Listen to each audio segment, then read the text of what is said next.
Welcome back aboard Jibsea, our hunter passage sailboat that Travis and I, Steph, have sailed all the way from Canada to the Mediterranean. This episode, we're taking you along as we sail offshore from the Spanish Balearic Islands to the Italian islands. First, we're sailing from Mallorca to Menorca, covering just shy of 50 nautical miles before entering another new country. Home of our favorite food, pizza. We'll be completing a longer sail from Menorca to Sardinia, 220 nautical miles. Join us for what a few typical days on passage look like while island hopping and just getting some of our basic needs met.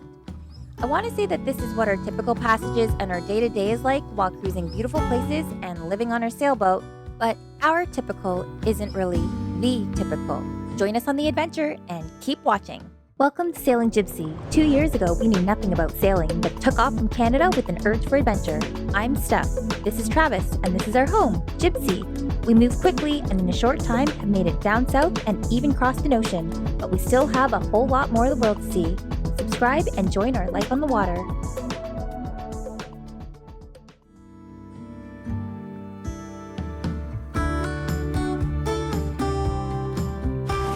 Man, very little wave, 12 knots, close haul, and you're just gliding along. It's so awesome. Just sucks because we're going to try to pull into over here, but I can't sail any tighter to the wind, and I'm enjoying the sail too much. And we're going to make it even better. Ice cream! Nice. Here you go. Pretty good sail. We're going to totally pass our anchorage.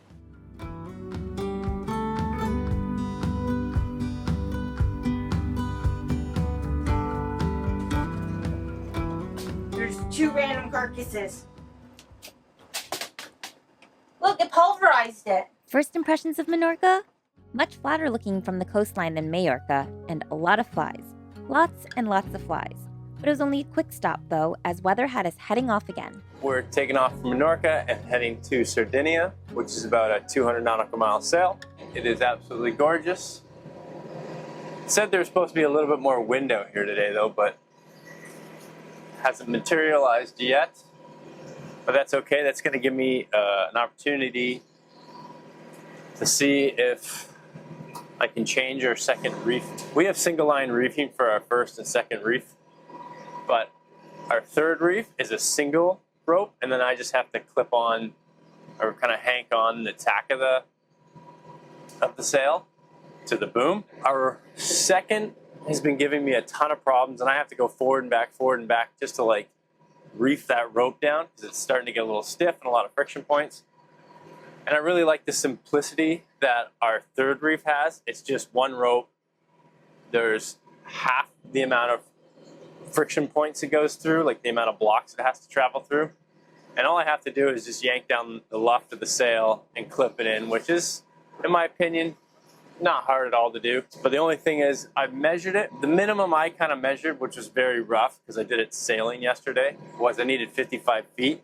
But we bought this rope back in Florida and it's only 53 feet.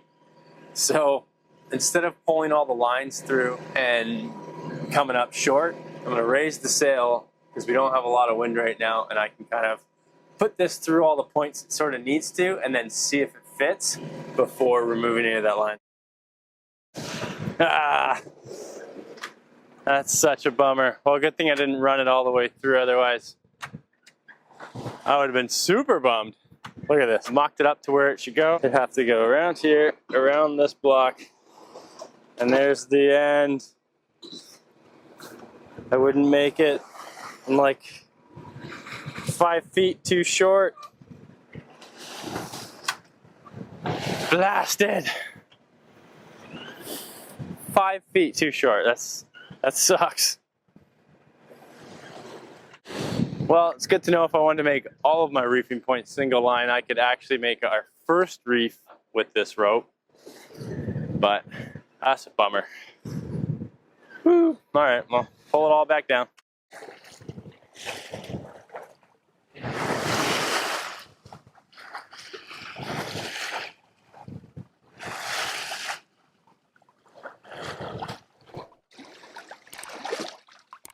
We're sailing. We're not moving very fast, but The sails are up. At least there's enough wind to fill the sails. I think we're moving at like 2.5, 3 knots. Yeehaw! Wind's picked up, 9 to 11 knots, so that's perfect. Sea state is perfect.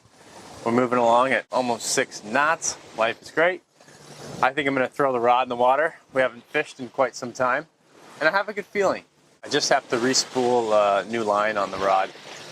The other stuff's old and it's like wound up weird, and there's not much on there. When I catch that big guy, I need it to be able to run, not take all of our line and run off with it. Okay, so I don't know if it's a combination of us not going quite fast enough, maybe having bananas on board, or us just having no luck in the fishing department, but I'm gonna make some banana bread. Maybe getting rid of these bananas on board will help us catch a fish finally. I don't know. We've always had bananas on board. We love them.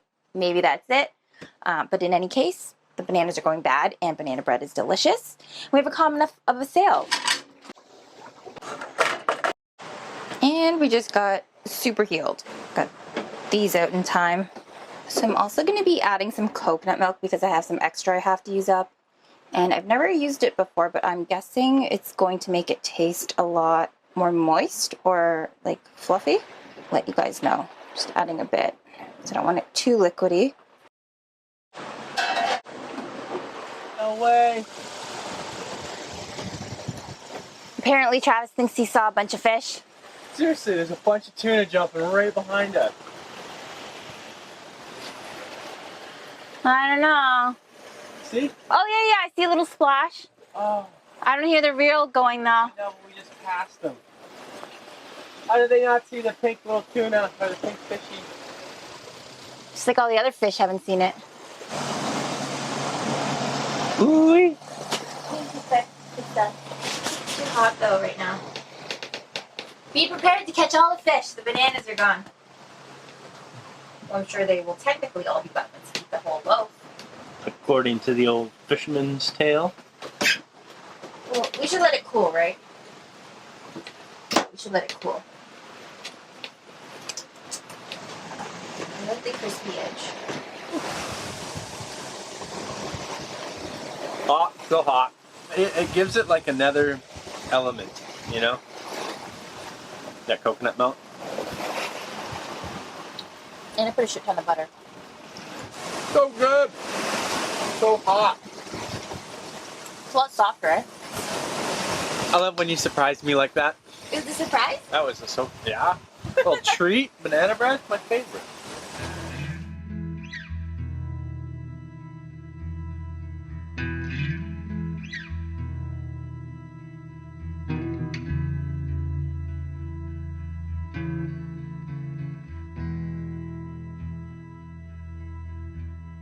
Well, that's it.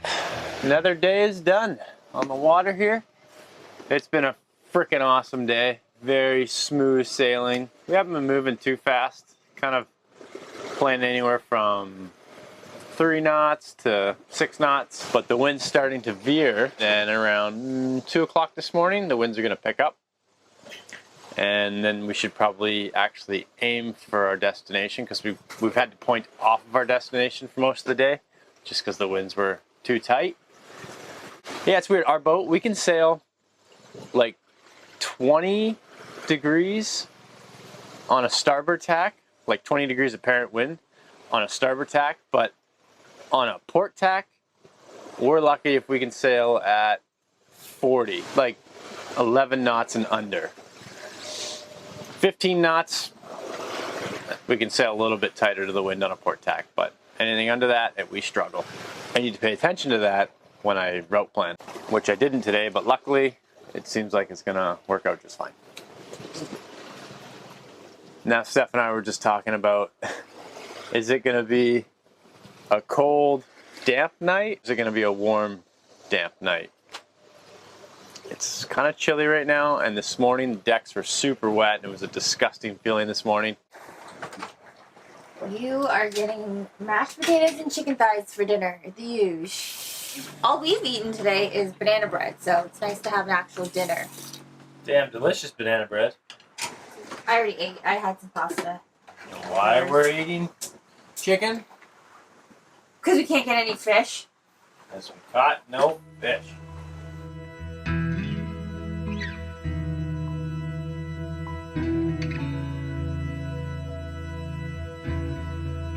Since this is an overnight passage, figured I'd add a little treat. Gravy. Look, there's a little treat on there for you. Smelt it. Smelt it. What? Gravy.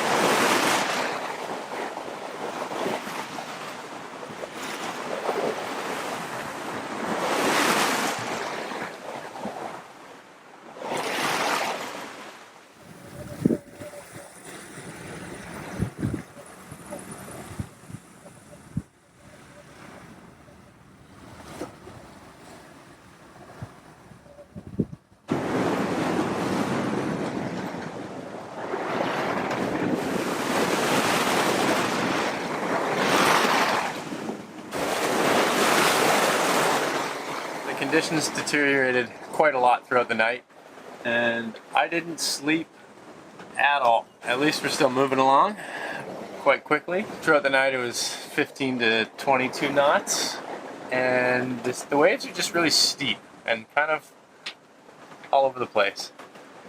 Like they haven't established a good direction yet. See, it's never the wind, it's usually always the waves that'll always make life on a boat a little more uncomfortable. But we're about 50 or so nautical miles before the northern east point or the northwest point of Sardinia.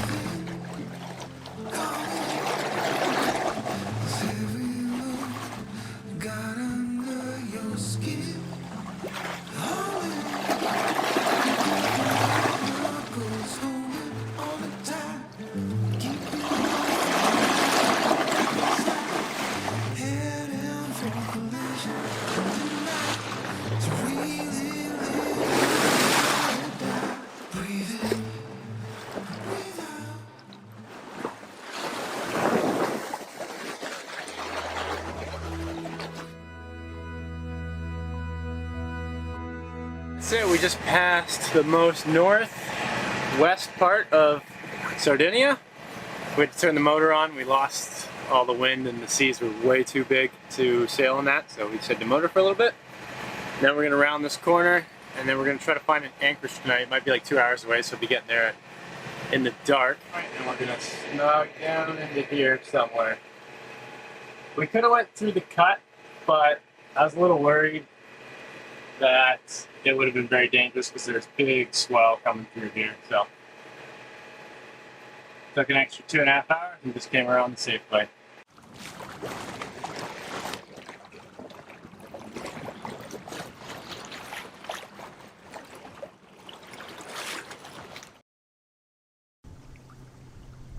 Alright, we got to an anchorage last night. We get to put up a new flag. We made it to Italy. Cool. I'm gonna go put this up.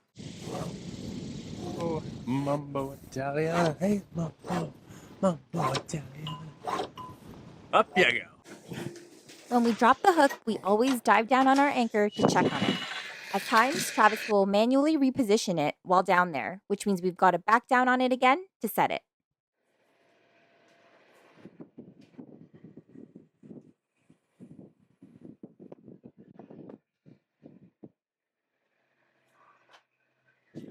Thumbs up. We're officially in Italy, Sardinia, which is an island owned by Italy.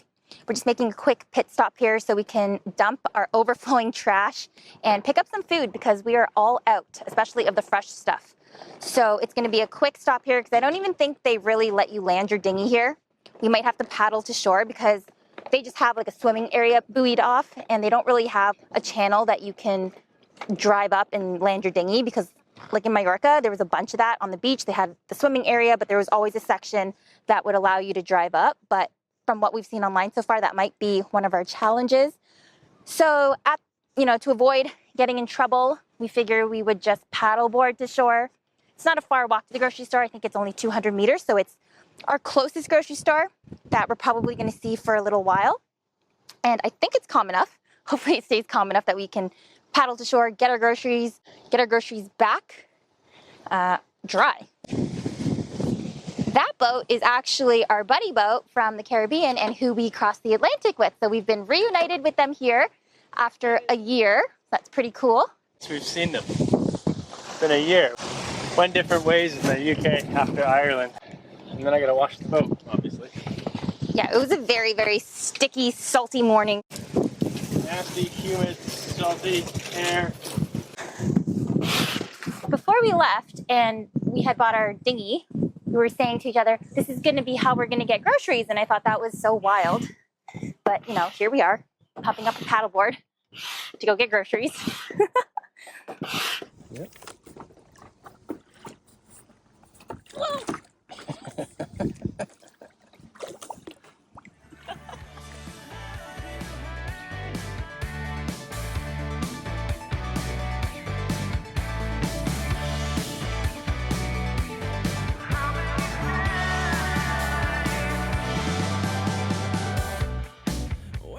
Grocery mission was a success, we're stocked up, and we came back dry. Thanks for watching, and if you're interested in more, head over to our Patreon for more Jibsea content. Make sure you hit that subscribe button. We'll see you next Friday. When the fire's all burned out, it's hard